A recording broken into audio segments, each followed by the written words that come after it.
नहीं, बात ये है कि हम चाहे जहाँ हों, हम प्रभु के पास हैं। कोई ऐसा स्थान नहीं जहाँ भगवान ना हो। समझो बच्चा, हम घर छोड़ कर के बाहर निकलते हैं तो किसी न किसी घर का ही सहारा लेते हैं, चाहे वो गुफा हो, चाहे वो कंदरा हो, चाहे वो झोपड़ी हो, चाहे वो महल हो। शरीर को कहीं ना कहीं वास मिल, शरीर को भोजन चाहिए, शरीर को वस्त्र चाहिए, शरीर को औषधि चाहिए, तो संसार का आश्रय लेना ही पड़ता है बच्चा। तो हम संसार से कनेक्शन रखे हुए हैं, संसार से संबंध है। पुत्र रूप में था, उसे त्याग दिया तो शिष्य रूप में आ गया। संसार कहीं जाता थोड़ी, संसार तो बना ही रहता है। हमको संसार में रहते हुए भगवान का भजन करना है तो भजन हो सकता है, नहीं आप हमारे पास आ जाओ तो भी भजन नहीं बनेगा। वहां से तुम्हें यहाँ का चिंतन होगा, यहाँ से तुम्हें वो घर का चिंतन होगा।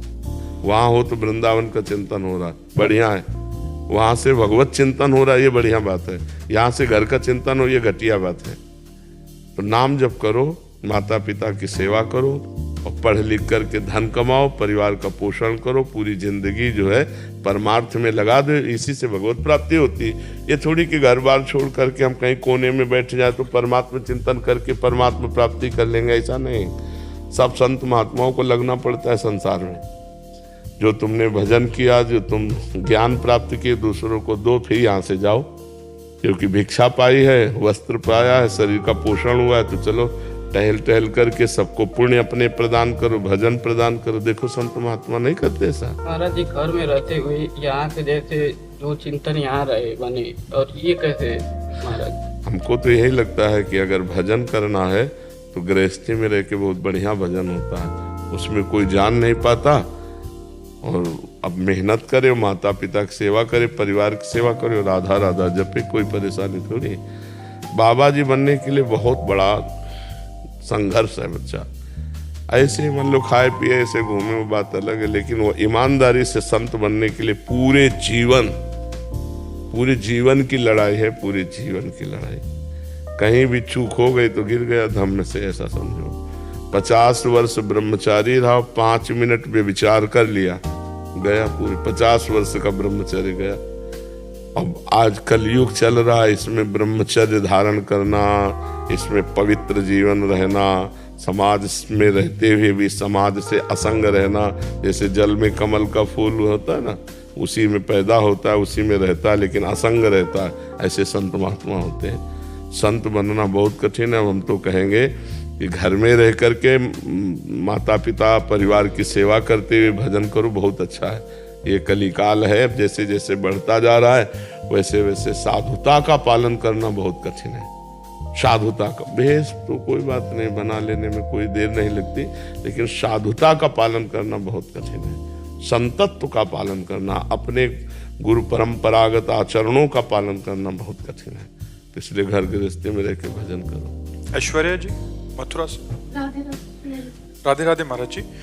गुरुदेव, मन कई बार बहुत खिन्न हो जाता है इस माया रूपी संसार से। कई बार अपने ही गहरे घाव देते हैं, परंतु एक माँ हूँ, एक पुत्री हूँ, जिम्मेदारी के कारण विरक्त नहीं हो सकती। कृपया बताएं। नहीं, विरक्त होने ये क्यों सबके दिमाग में बैठ गया कि विरक्त जो हो करके हम सारी झंझटों से बच जाएंगे। नाना प्रकार की सर्दी गर्मी बरसात सब दुखों को सहना। लोग उपहास कर रहे हैं, लोग अपमान कर रहे हैं, उसको भी सहना है। ये संत का जो मार्ग है बहुत कठिन मार्ग है।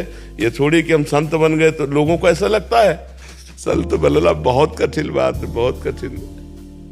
माया से कैसे दूर? अरे ये माया है, देखो ये माया, ये शरीर माया है, मन माया है, बुद्धि माया है, चित्त माया है, अहंकार माया, अंदर बाहर माया ही माया है।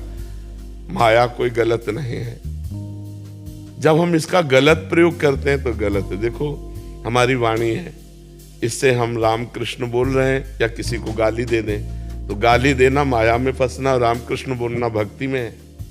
ये शरीर है, हम दूसरों का उपकार करते हैं, धर्म पूर्वक चलते हैं तो यही माया हमारे हितकर है। और इसी से हम जब गलत करते हैं तो जेल और नरक भोगना पड़ता है। माया कोई बुरी वस्तु नहीं है। देखो क्या माया नहीं, माया हवा दे रही, माया माइक से आवाज जा रही, माया बुलवा रही। तो जब हम माया का दुरुपयोग करते हैं तो बुरी चीज है। नहीं, माया का सदुपयोग। अच्छा रुपया है, माया है ना, संत सेवा में लग गया। रुपया है, किसी बीमार की सेवा में लग गया, माता पिता की सेवा में लग गया, तो माया ही तो है ना। कितना बढ़िया जगह लग गई। अब वैश्यागमन में रुपया लग गया, शराब पीने में रुपया लग गया, पार्टीबाजी में रुपया लग गया। गलत माया का गलत प्रयोग ना करो तो भगवान से माया मिला देगी। भगवान की तो माया है ना। आप हमें बताओ माया बुरी कहाँ है? जहां हम बुरे आचरण किए वही माया बुरी है, और बुरे आचरण छोड़ दो तो माया नाम की कोई चीज ही नहीं। भगवान ही भगवान है, कोई माया नहीं। बताओ कहाँ माया है? ये शरीर भगवान का रचा हुआ है, मन भगवान का रचा हुआ। अच्छे आचरण करो, माया नाम की चीज है। लोग गंदे आचरण करते हैं और दोष दे देते हैं माया बहुत बुरी है, माया बहुत बुरी है। नहीं, माया बुरी नहीं यार, तुम बुरे हो, तुम बुरा आचरण करते हो। नहीं तो माया के पास दोनों डिपार्टमेंट है, अच्छे भी हैं और बुरे भी हैं। तो बुरे मत बनो, अच्छे बन जाओ। तो देखो तुम्हें ये कपड़ा है, ये कपड़ा ही तो है ना। तो क्या कपड़ा केवल पहन लेने मात्र से माया मुक्त हो जाएंगे क्या? ये भी तो माया है, ये भी कपड़ा भी तो माया है। बात समझना है। अब हम अच्छे कपड़े पहन करके भगवान के अच्छे मार्ग में चल रहे हैं तो नमस्कार। वही कपड़े पहन करके पाखंड करने लगो तो पिटोगे, निंदा होगी। तो हमें समझना है कि दो मार्ग हैं, एक गलत मार्ग, एक सही मार्ग। सही मार्ग में चलो तो माया माँ की तरह सहयोग करके भगवान के पास पहुंचा देगी, और गलत कार्य करोगे तो माया जो है वो तुम्हारे ऊपर शासन करके तुम्हें नरक और नाना प्रकार के दुखों में फंसा देगी। तो जिन लोगों का ऐसा मानना है कि यार सब झंझट से मुक्त होके बाबा जी बन जाओ, वो कायर है। नहीं, ऐसा नहीं। बाबागिरी बहुत मेहनत का काम है। हम कह रहे हैं 5 मिनट आप बाबागिरी वाला काम करो। 5 मिनट अपने मन को एक नाम में 5 मिनट लगा के दिखाओ, हटने ना पावे 5 मिनट, तो फिर पता चले बाबागिरी क्या। 24 घंटे परमात्मा में चित्त को लगाना और सबकी सहना, हर दुख सुख सहना। आप क्या समझते हो केवल भोजन की जरूरत है क्या? अरे सबके पास हृदय है, सबके पास शरीर है। वो सारे विकार आते हैं जो तुम्हारे अंदर आते हैं, उन विकारों को सहना, भगवान के प्रति पूर्ण समर्पित होना और संसार के दुख सुख को सह जाना, फिर तो वो साधुता का लक्षण एक अलग है। ये मत सोचो कि जरा सी झंझट पड़ी और हम चलो बाबा जी बन जाते। बाबा जी बनकर पाखंड करे तो दुर्गति हो जाती है। इसलिए बहुत सही मार्ग में चलना चाहिए। नहीं तो अपना गृहस्थी में कम से कम हो तो ये तो है कि हम गृहस्थ हैं, और संत बन के पाप करोगे तो कहाँ जाओगे? ये तो दुर्गति हो जाएगी।